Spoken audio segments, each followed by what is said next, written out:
Welcome back, everybody. It is the Game Day Everyday podcast here. So excited to have you guys back listening in alongside the Executive Director of the Tampa Bay Sports Commission, Rob Higgins. I am Ryan Bass. We have so much to go over on today's podcast. So excited.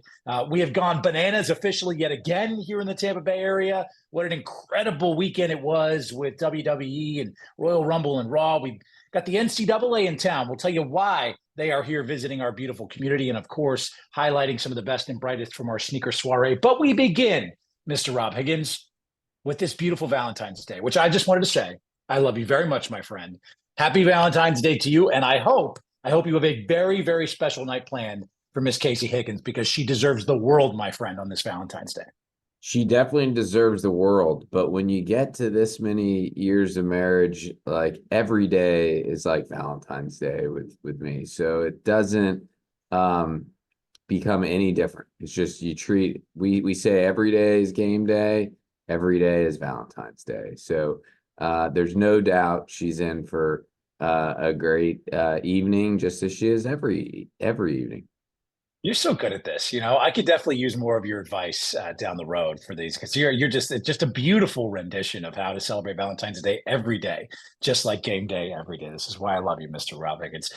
Man, we felt the love our community did for 3 consecutive days at George Steinbrenner Field with the Savannah Bananas in town, officially kicking off their world tour in our community, Rob. And what an unbelievable experience it was. I'm so grateful to you. I was able to attend on Friday night and get to partake and really experience, for the first time ever for me, what the Savannah Bananas is like, the atmosphere, the love, the passion, the excitement, and just how different it is from any sporting event I've ever been to in my life. Just to recap, just some of the historic numbers we saw. Now with 5 games over the last 2 seasons, Rob, 50,000 Savannah Bananas fans have attended. That is unbelievable. First community outside of Savannah to have that happen. We had some incredible special guests. We had, I believe I had seen from a tweet that you sent out, over 40 different states, people from all over the country attending games at George Steinbrenner Field. So what stood out to you? How awesome was it to kick things off here in our hometown? And just when you can encapsulate and put into words what we saw over 3 days, how do you describe it? Well, first and foremost, just want to thank Jesse Cole, the owner of the Savannah Bananas, and our entire Savannah Bananas family. What an honor to not only host last year when we had 2 games, but then to add a 3rd game this year and to kick off their entire tour, a world tour that will see them go to 6 major league baseball parks, as well as several other great cities. That record of being the first city outside of Savannah to host 50,000 fans won't last long, because I can tell you they're going to sell out every single park, every single night this year in some really big venues. I mentioned those 6 major league parks. I mean, this is so much more than a team. It's a phenomenon. And what they've done from a fan experience standpoint is truly incredible. Each of the 3 days at Steinbrenner Field, 2.5 to 3 hours out from the event, we had several thousand people lining up, and the Bananas knew that's what was going to happen. So they literally, create a 1-hour pregame show that has everything from private concerts to interviews to a magic act, and they're entertaining folks in line the entire time. And then the gates open an hour and a half out from the event, and the entertainment just keeps going all the way through the end of the game.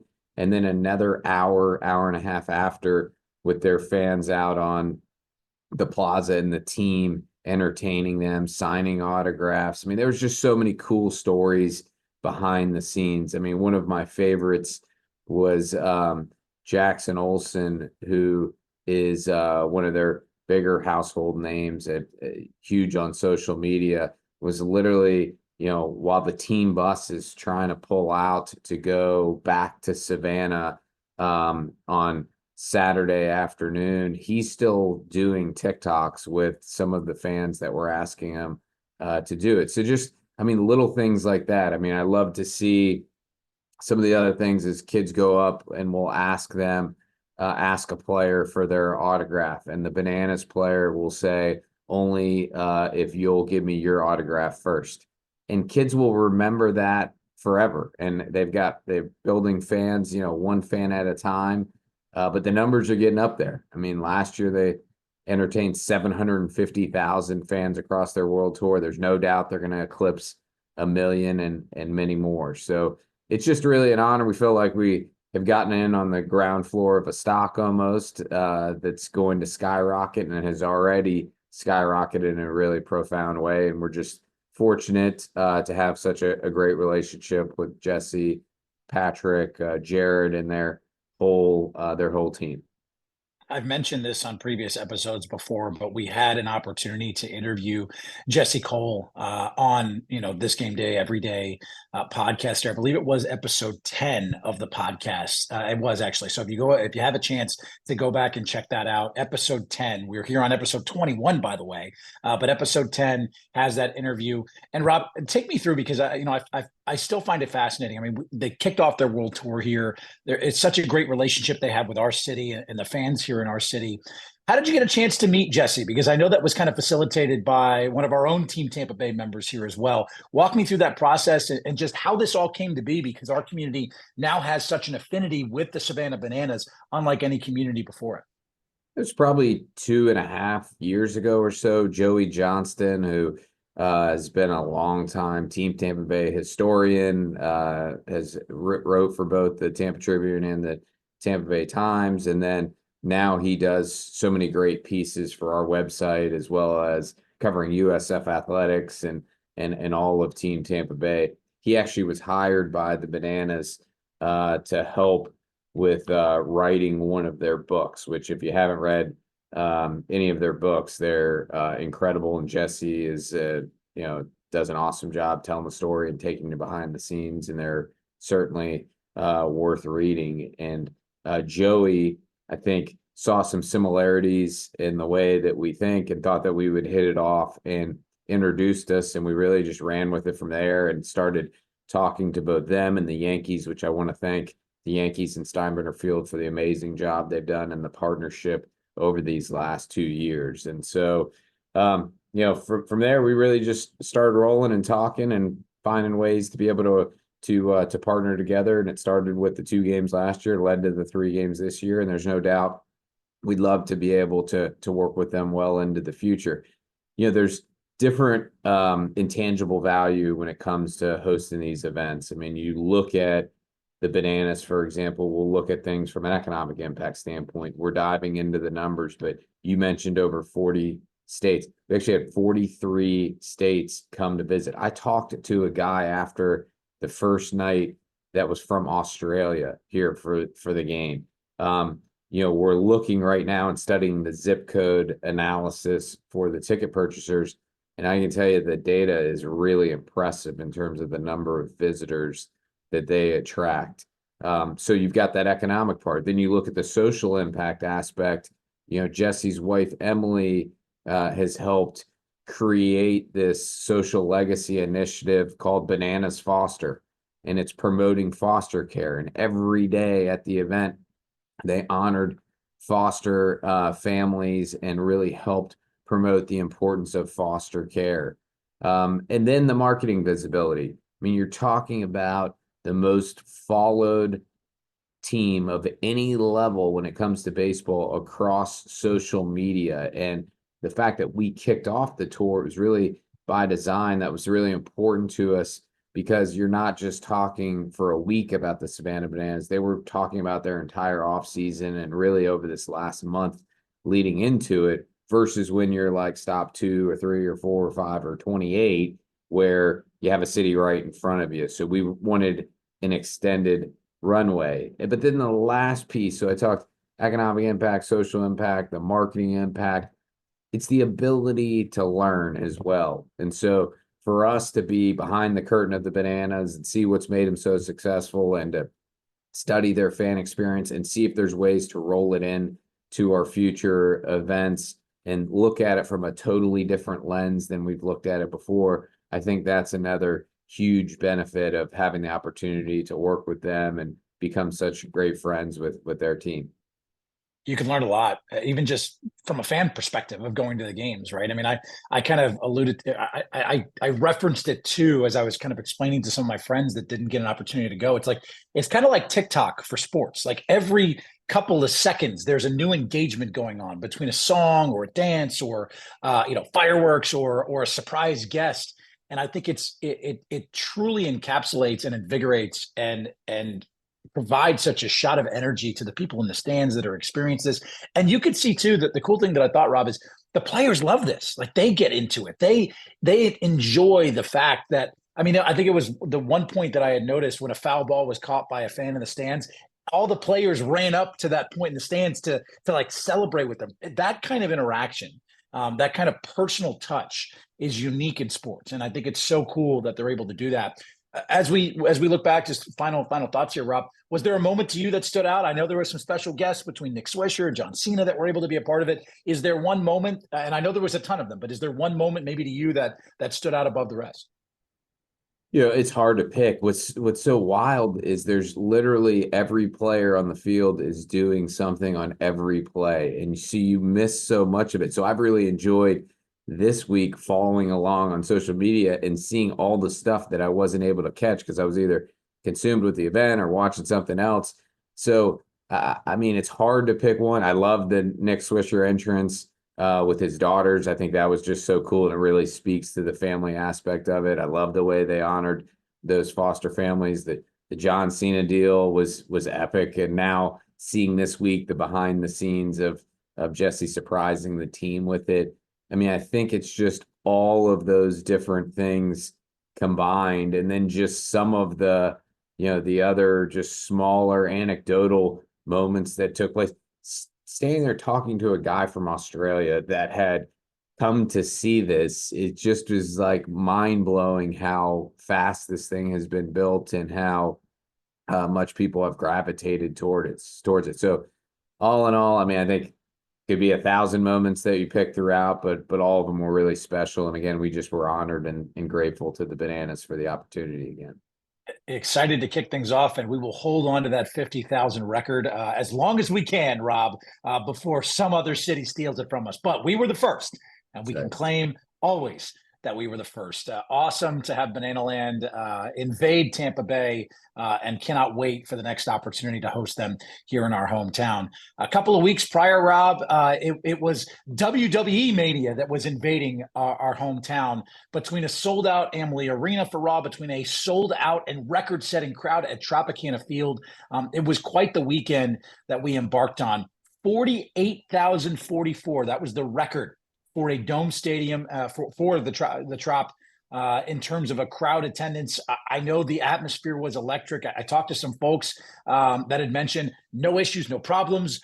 Everybody was, I mean, you want to talk about a community that was just thrilled and enthralled to be there and take part in a historic event. We got to see that. So when you think back on the weekend that was between Royal Rumble and Raw, what stands out to you, and what anecdotes and moments can you share with us? Well, I think the record is certainly the thing that jumps off the page the most. The fact that the Trop has been around as long as it has, and that was the largest crowd in the history of the building, over 48,000, as you referenced, was really cool. And the job that, the Rays and the entire stadium crew did in hosting was fantastic. I think a lot of people forget, when COVID hit 3+ years ago, what then happened was, as all the arenas shut down, the WWE needed a place to be able to do their events from a television standpoint without fans.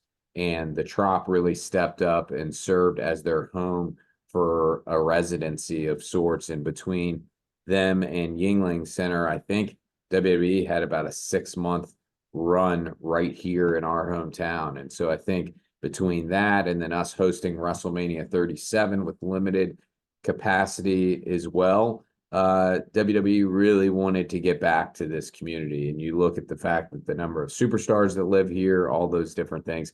I think the one thing that stands out the most is the true regional approach that took place when it comes to the event. So the fact that, on Saturday, we had Royal Rumble at Tropicana Field. On Monday, sold out Amalie Arena. in downtown Tampa. The Undertaker did his event on Sunday night in Clearwater. The WWE Superstore, which is their merchandise hub with all their different gear and whatnot, was headquartered out of Raymond James Stadium. So you had this situation with, all sides of the Bay coming together for one really incredible cause and a world-class event. And it's the same way what happens with Super Bowls and national championships. The whole region rallies around it. The strength of our community isn't Clearwater by itself or Tampa by itself or St. Petersburg by itself. It's all of us pulling together and showcasing all of these assets, which are so complementary to each other. And then the fact that we did it over Gasparilla weekend, where the weekend before WWE Superstars were the Grand Marshal for the kids parade, and you saw it, kind of woven throughout. I think was really cool on top of it, and the fact that it went off, as you mentioned, without a hitch, with everything going on, was amazing, and a testament to all the different community leaders and partners that played a role in it. Yeah, in terms of Royal Rumble, it was top 5 in terms of attendance and crowd for the history of the event. 62,000 between both Amalie Arena and Tropicana Field in terms of fans. And you mentioned the uniqueness of our city and our town. I think that's what makes us just such a destination for hosting these events, especially when the relationship we have now with WWE in terms of, obviously, as you mentioned, during the pandemic, being able to house them here in town, especially at Tropicana Field. And I had spoken to a few people, Rob, that had mentioned to me they had never seen that kind of experience with the Trop, the way the stage was set up, the way the ring was set up, the light fixtures, and how that played into the experience and the aura of the event. It took the Trop to another level, let alone the event to another level. And that's what I thought was pretty cool about the event. Is it wasn't just an experience for the fans coming there. It was an experience for those folks that call this community home, because they got to see the Trop in a totally unique and different way. I totally agree. I mean, you saw people, whether they had been there, been to the Trop for every Rays game the last few seasons, to people that hadn't been there in years or never been there at all. I think they were blown away with just how great the fan experience was and how accommodating the staff was. So I really want to thank Jim Prevotera, Mr. Sternberg, Brian Alderazzi, the whole crew for their support and collaboration. It was an incredible event. I think it really points to, in terms of their future stadium situation as well, the opportunity to be able to host these world-class events and help bring them to the region. I think it really is a beacon for that potential, for sure. Here to stay, excited for the future of the Rays, excited for spring training, which officially opens today as well. I'm sure we will have much more Rays talk to come here on this platform and this podcast in the weeks and months to come. You had mentioned kind of, just hosting some of these events, and it's been quite the year for us to kick it off. These were two of the major in terms of Royal Rumble Raw and the Savannah Bananas here in town. Well, we've got much more on the horizon, Rob, and our city still is buzzing. And of course, your team never sleeps. I still am amazed at the fact that you get, just 90 minutes of sleep a day because of how much you're doing between events coming to our hometown. But the NCAA is in town, and when they come to visit, it's usually for a particular reason. And there is certainly one. 2025 will be here before you know it. That is, of course, when we will be hosting the Women's Final Four for a record-setting 4th time. I saw the logo, Rob. It looks beautiful. I think it truly embodies our city, our hometown, and the sport as well. And so the NCAA is in town. Talk with me in terms of their site visit and getting opportunity to once again survey what it's going to be like here before you know it, with hosting this event yet again in 2025. Yeah, I think when people think of 2025, we just entered 2024, and you think of an event in 2025, you're like, that's a long time away. I mean, with us being 14 months out, and with how big NCAA Women's Final Four has gotten, the planning has been well underway. This is actually their 3rd trip here in the last month to be able to help prepare for April of 2025. You mentioned the logo. I do want to reference that. For those that haven't seen it, you got to check out our website. I think the logo turned out great. We unveiled it at the Sneaker Soiree with Sheila Johnson and the NCAA being here as well. I know we'll talk more on the soiree in just a couple minutes, but with us hosting our 4th NCAA Women's Final Four, we do not want to rest on our laurels. I think we want to make sure we're as prepared as possible. So we've been getting ramped up as much as possible. We're going through a variety of the potential event setups today, what the footprint could look like around the arena itself, some of the ancillary event venues too. So it's really starting to lay the groundwork. We know that once this March and April hit, certainly the NCAA staff and committee will be ultra focused on this year's event in Cleveland. We'll be headed there on a trip as well to take a lot of notes and pictures and get ready for the event. But we want to try to get them one last time here on this site visit and try to knock out as much as we possibly can on our planning to-do list before this year's event takes place, so we can get as much set as possible going into Cleveland. So that's the plan. We're certainly excited to have them back here, and we're looking forward to a productive few days. And building off the momentum of having the women's Final Four here just a couple of years ago, and of course the NCAA volleyball championships that were here, record-setting attendance for that event as well. And April 4th and the 6th is when those dates are for that women's Final Four here in Tampa Bay in 2025. So certainly excited for that, Rob. And a little birdie tells me as well, we've put in some bid presentations for some future events too. Yeah, on February 7th, the day before the Bananas played here, was the NCAA submission deadline.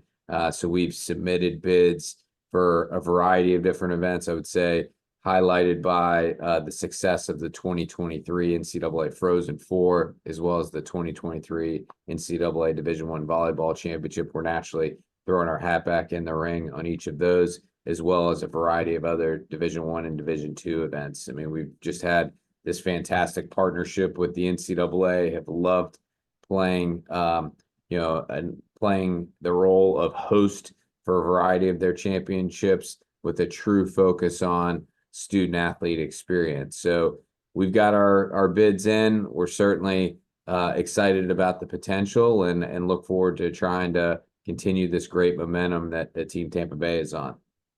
If there's anything that your team, our city has showcased over the last couple of years, it is that we are a premier destination to not only host, but be a record-setting event for a lot of these NCAA championships and opportunities. So excited for it. There was some conversation as well, Robin. We just, of course, wrapped up the Super Bowl a couple of days ago. It was hosted in Las Vegas for the first time. There has been some questions and some curiosity in terms of when will our city host the Super Bowl and the big game again. Obviously, Super Bowl 55 was here. You and I were a key facet of really the planning and coverage of that entire event. If you didn't have an opportunity to, please go back and check out the Tampa Bay 55 podcast. Rob and I had a chance to walk you through for 55 weeks what it was like to gear up and get ready for that Super Bowl. That was, of course, a legendary one, winning here in our hometown, the Tampa Bay Buccaneers. And I saw there was some conversation on social media about hosting potentially again. What can you tell us, Rob, in terms of your team and putting us in a position to host the biggest event in all of sports, hopefully here down the line? Hosting the Super Bowl is a huge priority for us. I mean, I don't think our community would be where we are today had we not hosted our previous Super Bowls. I think a lot of people look back on Super Bowl 55 in 2021 and will say to us, like, man, the timing of that was really tough. Don't you think the NFL owes us one? And the answer is no, they do not owe us one. We're not promised anything in terms of a future event. We've got to go out and earn it. And to earn it, we've got to be on the top of every single facet of our game. And so we're working with our community leaders to make sure that happens. The NFL has been incredible partners. We stay in constant communication with both them as well as the Buccaneers, who obviously would be the lead from a franchise standpoint. But rest assured, it's something that we're working on every single day, if not hour.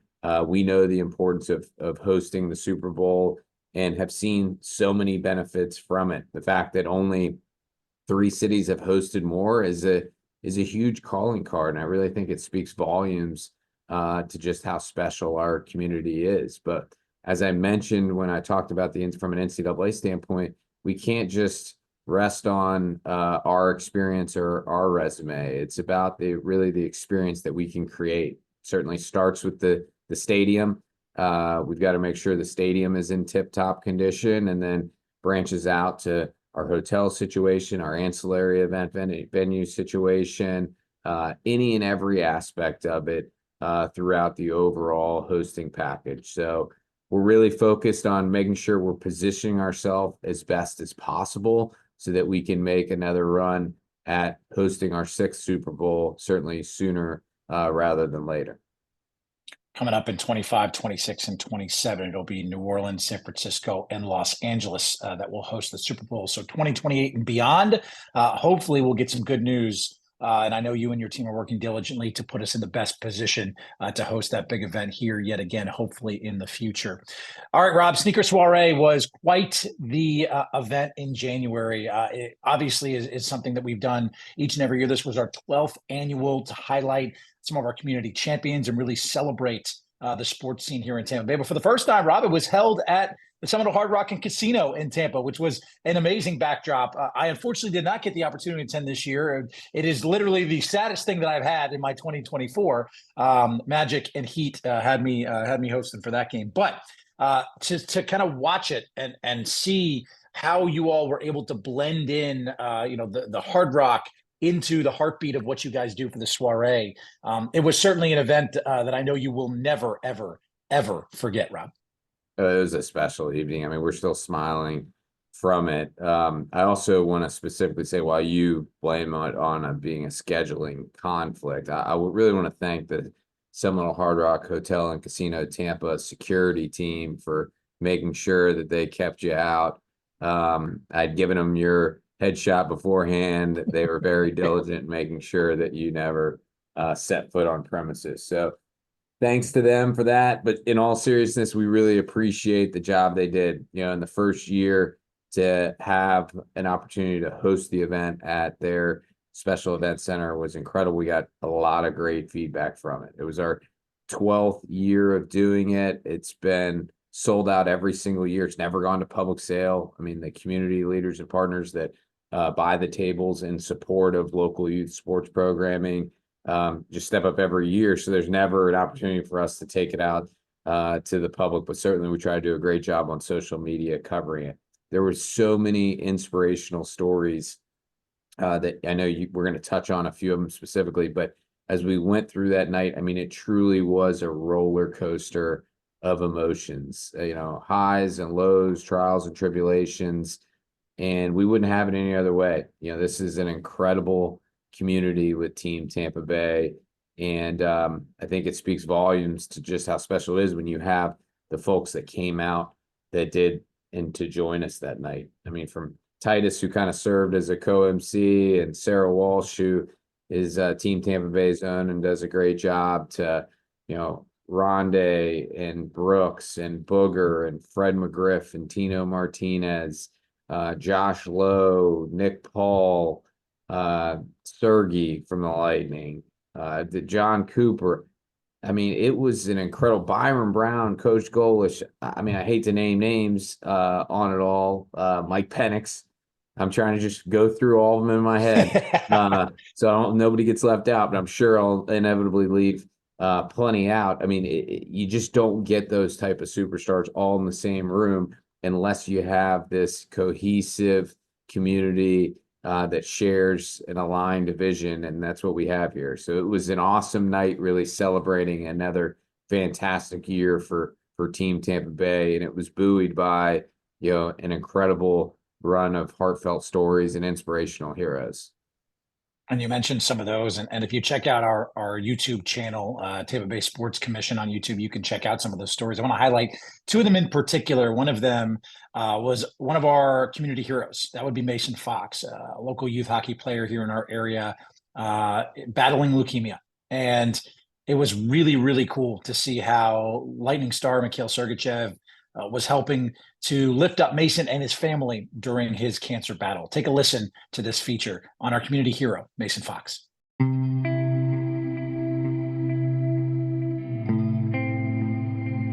Tell us about Mason. He's the oldest of 4 boys, obsessed with hockey, so kind, the most gentle kid I know, biggest heart.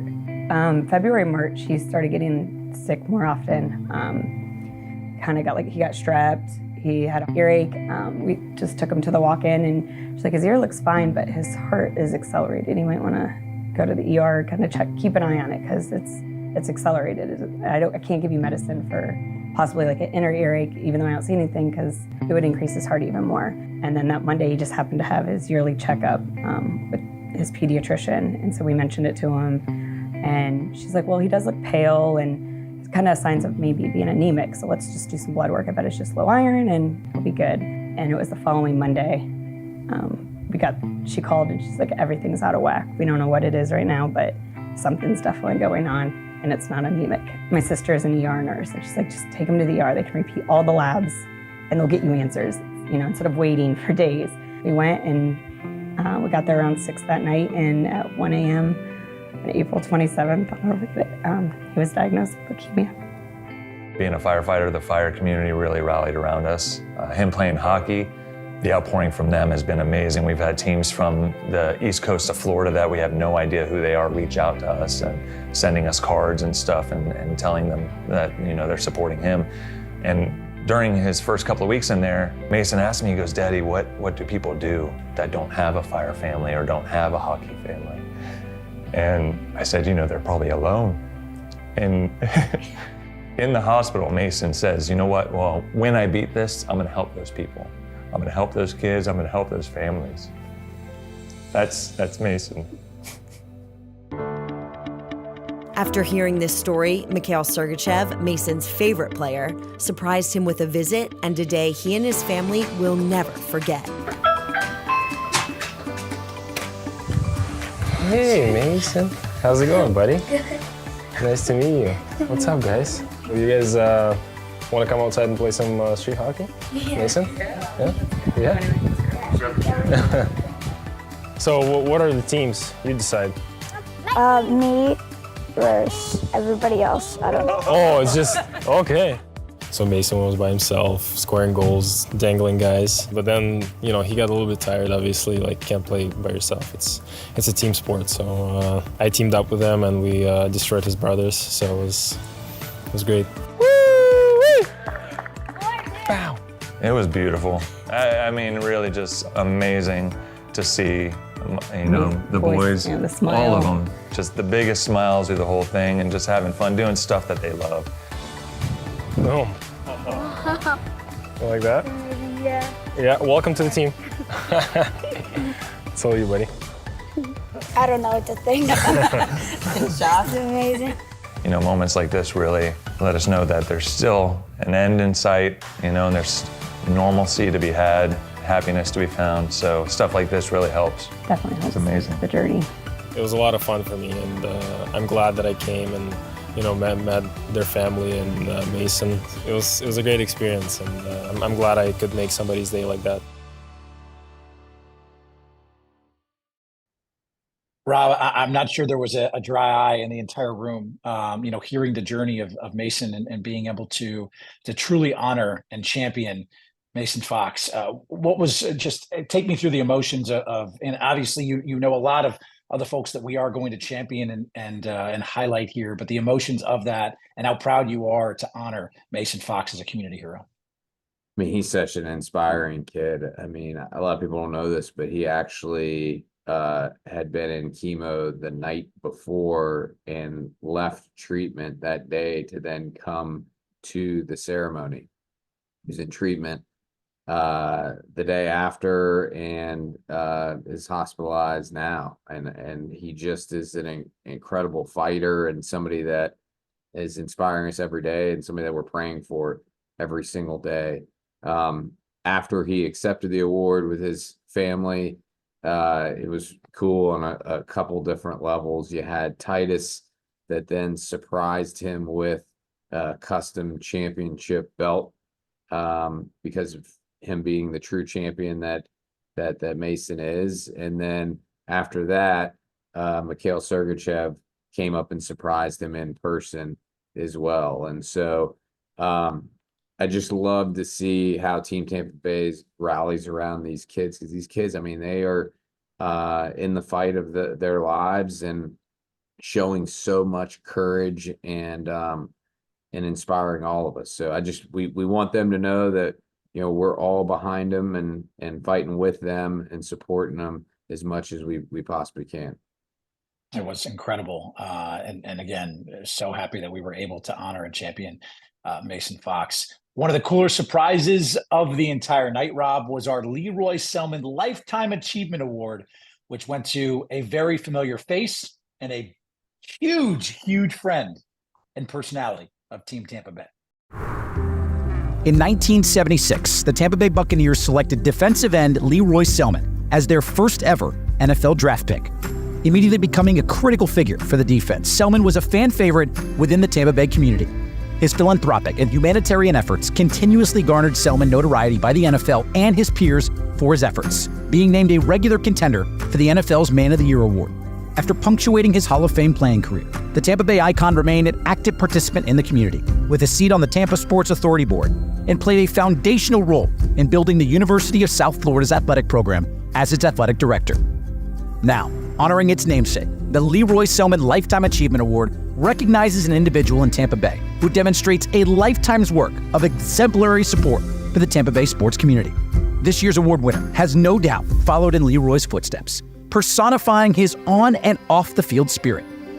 Ladies and gentlemen, your 2024 Leroy Selman Lifetime Achievement Award honoree, WWE Global Ambassador and Team Tampa Bay's very own Thaddeus Titus O'Neil Bullard.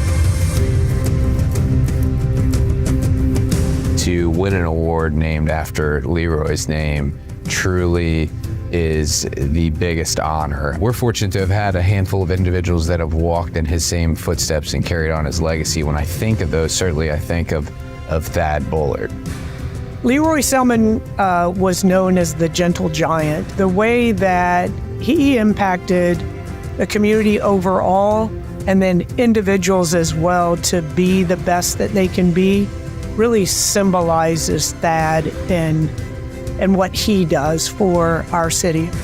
He is a unique individual, and I can tell you that our community is better because Thad is a part of it, and that I'm a better person because I know him. Congratulations, Dad, on the Leroy Selman Lifetime Achievement. I know we wanted to make a video for you. Surprise. I'm proud to be your daughter, and I'm so grateful for you and everything that you've done for the community and just everything. You're an amazing human being. You're the best dad in the entire world, and I love you so much. 5 words I would use to describe my dad are caring, loving, ambitious, giving. He gets joy out of loving and caring for other people, and I always appreciate that out of him. The way he just overcome adversity, he overcame obstacles. He just always kept his head down and kept pushing. God chose my dad to do what he does. Every young person that he comes into contact with, he tries to instill that message of love, that there are people out there that love you, that support you, and that will help you on your journey, no matter where it's taking you. Congrats on winning the Leroy Selman Lifetime Achievement Award. For me and Stitch can't even control his excitement of how proud he is. What you do every single day, you do without expectation, but you deserve it. I love you. Congratulations. Congrats, Dad, on winning the Leroy Selman Lifetime Achievement Award. You definitely deserve it. And surprise, y'all. I got you. I love you. All right, so let me give you the backstory on this. All right, so last year, Titus couldn't be at the Sneaker Soiree. It took place over Royal Rumble weekend. Last year in 2023, Royal Rumble was in San Antonio. Titus had to be there. That was the date of the soiree.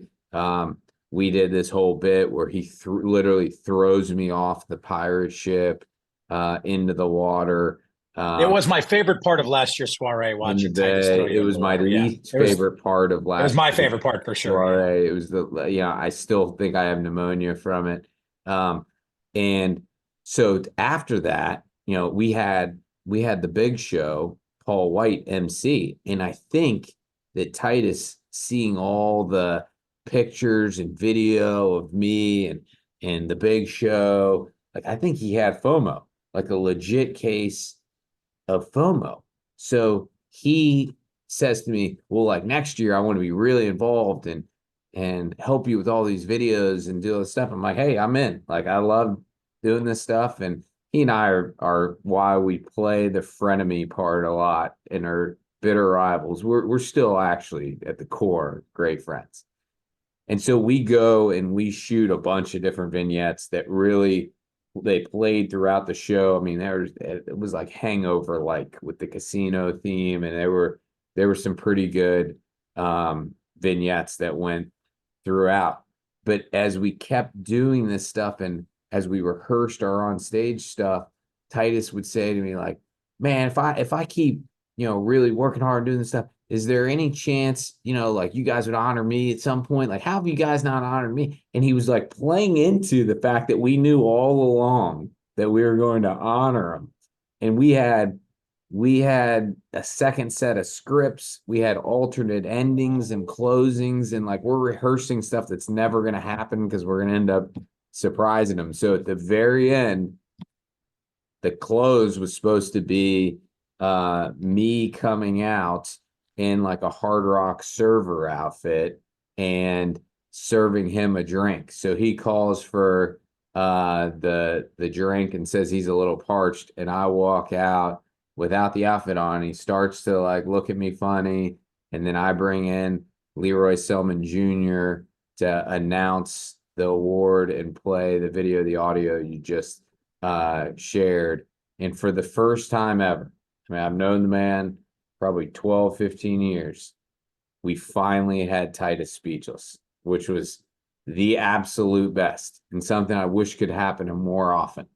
That was because I voiced the feature, right? And he got a chance to hear my voice. Exactly. I figured that's what it was. Yeah. I will say, Titus is giving back to our community every single day. I mean, if you look at his social media, morning, noon, and night, he is doing something to impact our community. And that's the way Leroy was. And so there's no bigger honor than winning an award that's named after Leroy, to have Leroy Selman Jr. there to help present it. It was truly touching, moving, emotional. And I just loved getting an opportunity to do it with my friend Titus. And he, like I said, he's so deserving, and it was the perfect way to end an incredible night, honoring a bunch of different heroes with honoring one that's done just a tremendous amount of impact and has had this like immeasurable, incredible impact on our community. A larger than life personality and a lifetime achievement award that was so deserving. Certainly I can't echo enough the sentiment that you have, Rob. I mean, when you think of people that champion our community, I think of you, obviously. I think of your team, and Titus is right there, as one of the just one of the personalities that continually is there to champion how great the community of Tampa Bay is. And so glad we were able to honor him, and so glad that we were able to surprise him, because it's very rare that you could sneak up on Titus O'Neil, given him his stature and his personality. And so we were able to do that. So quite an incredible job. What an incredible night it was. Rob, as we close out this episode 21 of the Game Day Everyday podcast, just a quick little somber turn for a second. We did lose a couple of key members of the Tampa Bay community, ones that their impact it will be felt forever, as long as our community. I mean, it is. I'm speechless to talk about two of the members that we have lost. That truly hits us right in the heart, in terms of Martin Fennelly, who was a longtime Tampa Tribune, Tampa Bay Times columnist. I had a chance to spend time with Martin at many events, covering sports here in Tampa Bay, and the love and passion that he had, and truly encapsulating our community with words is unlike any other. And then David Pizzo, I know, who you know very well, as well. Can you speak to just the legacies of these two gentlemen, and how much we will greatly miss them here in our community?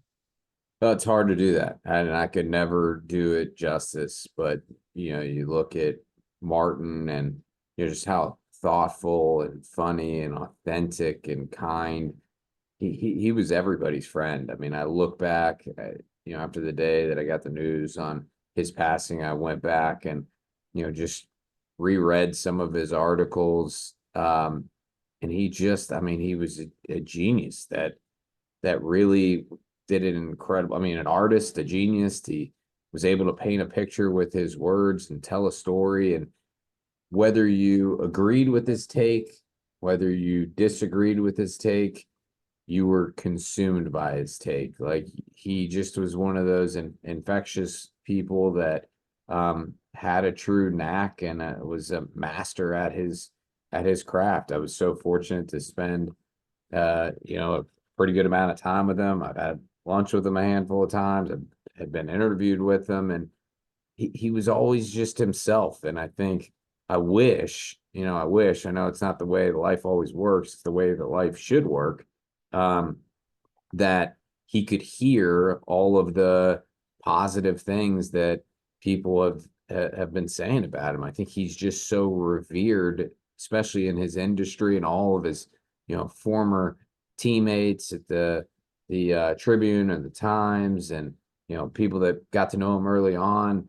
I mean, he has an incredible national reputation, and it's so well deserved, because he could do something that, very few, if anybody at all, could do like him. So it's, we certainly are gonna miss him. I know there's gonna be a tribute to him and a gathering for him at Raymond James Stadium on the afternoon of March 1st. I think you can tune in. One of his dear friends who we talked about a little earlier was Joey Johnston. I'm sure he's going to be sharing those details publicly in terms of the exact timing of it. But it's one of those things I know we're going to see so many different people locally, regionally, and nationally out at that service, because he had such a profound impact, and he touched so many folks. And then, Dave Pizzo, what an incredible guy. He served on both our sports commission board of directors as well as our board for Super Bowl 55. He's given back to so many different charities through Florida Blue and his work there. He just looked for any and every angle to be able to help Team Tampa Bay. And so whether it was through his work with the Super Bowl or the Sports Commission or United Way, or things he did with the Economic Development Council, there's probably not a leadership group in town or a group that's having an impact on our hometown that he didn't have his fingerprints on. So, he certainly leaves a massive void here. He was at the Sneaker Soiree just, last month. And it was incredible getting an opportunity to see him at that. And he just was at so many different events, and his presence was phenomenal throughout. His leadership was phenomenal. So just another treasure of Team Tampa Bay that we're going to sorely miss. That's for sure. Two of these gentlemen, both treasures of our community, that have been pillars for quite some time, and their legacies will certainly not be forgotten. It is quite the reminder, especially on this day, Rob, to tell the people that you love them, And so I tell you, I love you, my friend. I appreciate you. My promise to you is also this. I will be wearing a Bobby Valentine type disguise next year at the soiree, so your security will not be able to keep me out. I will be there, and I will make my presence known in 2025, my friend. I will promise you that. Well, I appreciate the 11-month heads up. I will make sure that doesn't happen, but we will see for sure. Happy Valentine's Day, buddy. Hope you have a great one, and thanks for all you do. I appreciate you. I love you. I love all of our friends, our family, our fans, our listeners, and our entire community here in Tampa. Thanks for listening to the Game Day Everyday podcast. We'll see you guys on the next episode. Take care, guys. We'll see you then.